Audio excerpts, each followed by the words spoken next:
Fantasy anime are a dime a dozen nowadays. With so many fantasy isekais flooding the seasonal lineup, fantasy anime just kind of start to blend together at a certain point. And yeah, there are original fantasy anime out there, don't get me wrong. But when you're skimming AniChart and you see another isekai with a title like Reincarnated in a Fantasy World as a toilet that my stepsister uses, you kind of start to wonder if God stays in heaven because he too fears what he's created. Or not, because we have gotten some peak fiction from isekai before. I'm not complaining.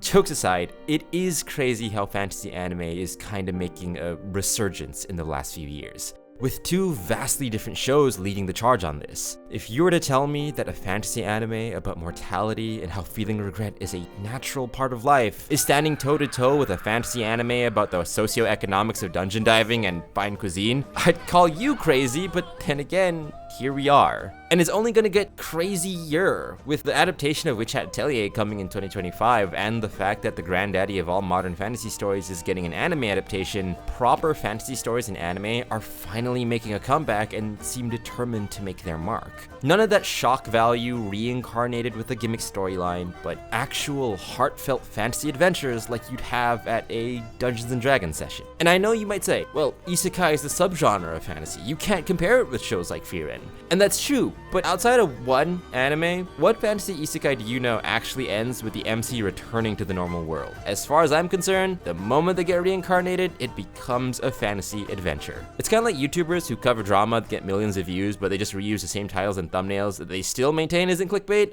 I'm not angry that people call my thumbnails lazy and uninspired. I'm just realizing that I'm in the wrong line of work. But I'm not trying to blindly bash on fantasy isekais. I kind of made a video on that already, go check that out. But I wanted to find out what these two fantasy stories did that made them so iconic to begin with. I mean, fantasy as a genre has been a thing since basically forever. The first supposed fantasy novel came out in 1858. That's how long us humans have been dreaming of worlds far more magical than ours. And fantasy in anime is no stranger either. We've gotten amazing fantasy stories before that still stand the test of time. But in a sea of seasonal fantasy anime that get forgotten just as fast as they come out, the question is, why isn't everyone trying to emulate these shows? And the answer to that is a lot more complicated than you think.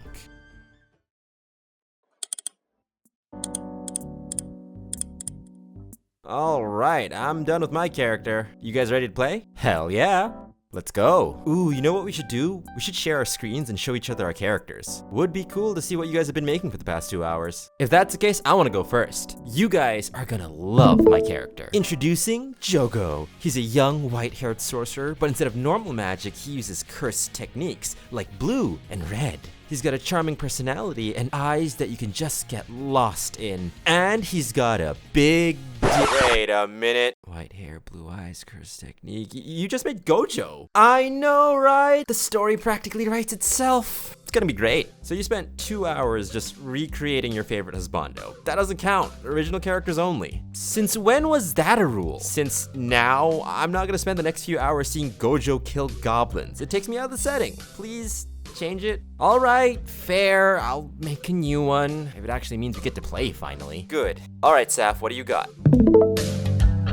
Oh, fuck no. So if you watch anime long enough, you kind of get the impression that it's really trope heavy.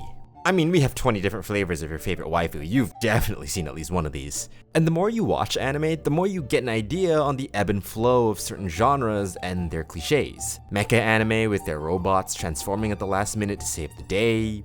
Fan service anime MCs always tripping ass first into some girl's panties. High school anime and their eternal love of school rooftop scenes. And just because I'm calling these cliches out doesn't mean I'm hating on them. Tropes and cliches exist for a reason. They're meant to provide writers and creators a jumping off point to help make their stories. And some of these tropes are what make anime iconic as a medium to begin with. It's just that really bad anime play these tropes and cliches way too straight. It feels more like ticking boxes off a checklist more than anything with some shows. A good example of this in fantasy anime is that goddamn guild ranking system. Since a lot of anime tropes go hand in hand with JRPGs, you'll always see some kind of adventurer classification in a lot of fantasy settings from Japan. And this isn't necessarily a bad thing, but when I'm 3 isekais deep and I hear like the 20th character go, "What? No way, he's a mithril class adventurer. No, he's an adamantine class adventurer. Actually, they're an orichalcum class adventurer. I heard he's actually what's a funny sounding metal name? A plumbum class adventurer. Okay, what the fuck is plumbum? The point is, power levels are very arbitrary, especially in bad fantasy anime. These are just words to make the power fantasy even more impressive whenever the MC beats these leveled characters. Ironically enough, Frieren did it right by not doing any of this stuff. Okay, it kinda did. Frieren does in fact have an adventurer rank, but even then it was brought up sparingly. And when they do try to get certified at the magic SATs, it's a story arc at the tail end of the season. Frieren never tries to box its characters into predetermined labels. And you don't have to go any further than the story of Himmel to know what I mean.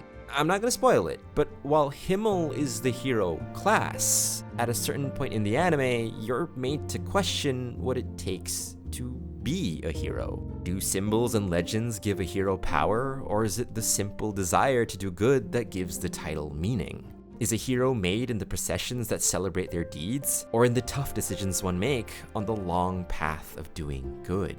Frieren has always been about pushing past the labels the world and our predecessors put on us. Fern knows she can't compare to her master, so she develops her own style of magecraft. Stark wants to make Eisen proud, not through strength of arms, but with stories of his own adventures. There are classes and systems in this world, but the characters aren't defined by them, and are encouraged to push past these limits, which is in line with the theme of inherent change that everyone is capable of. Compare this to another fantasy anime that I do admittedly like, called Is It Wrong to Try to Pick Up Girls in a Dungeon? Long story short, the main character Bell has a similar theme going on for him. He's your average soy boy cowardly protag that wants to be braver for the people around him. That sounds cool, but the anime has this weird JRPG stat mechanic that really has no point being in there. It makes Bell's hero's journey weaker, in my opinion at least. It distills a story about bravery and learning to keep your wits when everyone loses theirs to just stats on a page. It's very ironic that in a character arc about breaking past labels and not putting yourself in a box, the main character becomes powerful by accepting his labels and putting himself in a box. Look, the Japanese love two things, alright? Gotchas and the bureaucracy of labeling people into categories.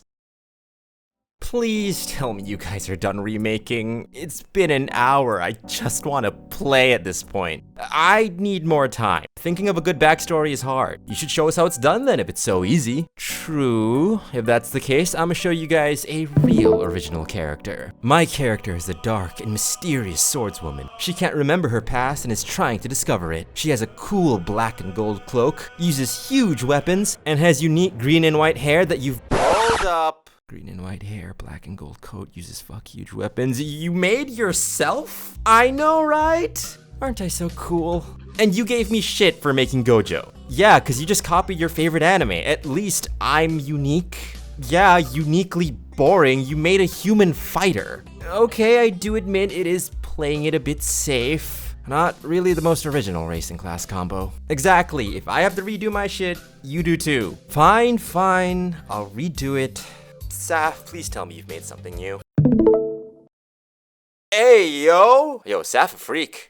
But that isn't to say defaulting to common tropes and cliches is a bad thing. Plenty of popular stories use them, and if by and large people don't seem to mind them, why fix what ain't broken, right? Don't need to reinvent the wheel every time. Storytelling is subjective, and what's peak fiction for me might not be peak fiction for you. But the thing is, when you talk about fantasy and fantasy anime, the doing what's familiar mentality is all too common. And I actually have a frame of reference to show you what I mean. And that's with Baldur's Gate 3. More specifically, Baldur's Gate 3 Early Access. So during the early access period of BG3, the devs like to do these community posts talking about the state of the game and the community. In one community post, they talked about the character designer for the game and the things people were making with it. And they found that on average, people weren't making cool looking tieflings or dwarves or even elegant elves. Most people were making this. Generic white man number 23.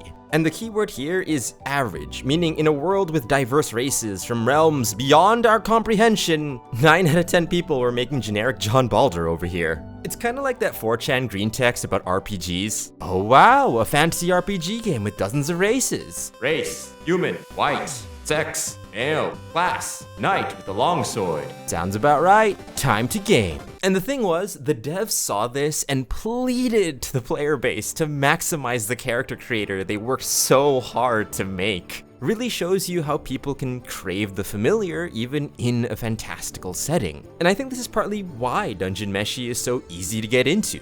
You got your human fighter, half-elf mage, halfling thief, and dwarven barbarian on their way to fuck up a dragon. It doesn't get any simpler than that. And yeah, I am paraphrasing a bit since there is an overarching plot, but what gets you in those early episodes is just how digestible everything is. It's simple, but in a good way, and there is a reason for that. The mangaka behind Dungeon Meshi, Ryoko Kui, has gone on record saying that she's a huge fan of Baldur's Gate 3 and the Pathfinder games. She's even admitted that she used the Dungeons & Dragons rulebook as a framework when she was still conceptualizing the Dungeon Meshi manga. And you really feel that D&D influence in the anime. Like, if you've ever played a session of 5th edition, there's a lot of familiar elements in this. This feels like a story from a DM who's had more than enough time to plan out the world and the encounters that the player will go through. The world building feels genuinely amazing, even if the building blocks for that world aren't anything special. Because while the characters and monsters are simple, they interact in a really smooth and believable way. Compare this to a lot of other fantasy anime that try to do something unique in their world, like a complex magic system or political hierarchy. There are anime that can pull this off, but most get bogged down in long expositions or are vessels to justify a power fantasy. Real and proper world building can always make up for the lack of complex mechanics. You can have all the cool magic waifus you want, but if the world they live in is just plain old boring, there's really nothing going on for them. Because for what use is one truly unique part in your story if everything else is left to the wayside? Now, all of this isn't to say that these are the only two good fantasy anime and everything else is just slop. It was never my intention to say that. It's just that these two anime have recently been standout picks for many people, and I'm just trying to tell you why you should check them out if you haven't already. But there is actually a third reason why I think these two anime did so well, and that's with how fantasy is treated in anime. This sounds weird, but these two anime are really whimsy. Okay, a better way to say that would be, these two shows aren't afraid to be fantasy stories. Look, I know criticizing isekai is like the lowest hanging fruit out there, fucking sue me, but it can't be denied that they definitely have affected how fantasy anime are made and how they're perceived. Add on the fact that a lot of tropes are interchangeable between isekai and non-isekai fantasy stories in an industry where looking at each other's homework is kinda normalized. I really do mean it when I say that a lot of anime start to blend together some days. But Frieren and Dungeon Meshi and other anime like it are unapologetically fantasy. It's refreshing to get fantasy stories that prioritize world building and character drama. These are stories of an age undreamt of, where shining kingdoms lay beneath a mantle of stars, of questing knights and adventurers traveling the land seeking gold and glory, with the warmness of hearth and home waiting for them when all is said and done. That's the magic of fantasy stories, and that's what these anime get right. It's a journey for us viewers exploring the world just as much as it is for the characters themselves. They do dip into common cliches and gimmicks, but they're never at the cost of the world or its setting. The key is in the name. It's a fantasy adventure. I'm immersed not because of this,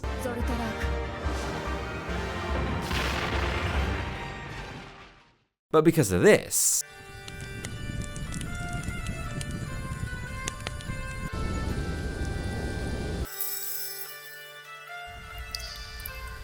These kind of stories have always captured our imaginations. They dare us to dream bigger and do better. In the same way that ancient humans were inspired by stories of the gods or of dragon-slaying saints, so too are we encouraged to live up to the ideals of heroes in our own fantasy tales. Sometimes, the best fantasy stories are just about good people trying to do good things. And that's just something I wish anime would remember from time to time.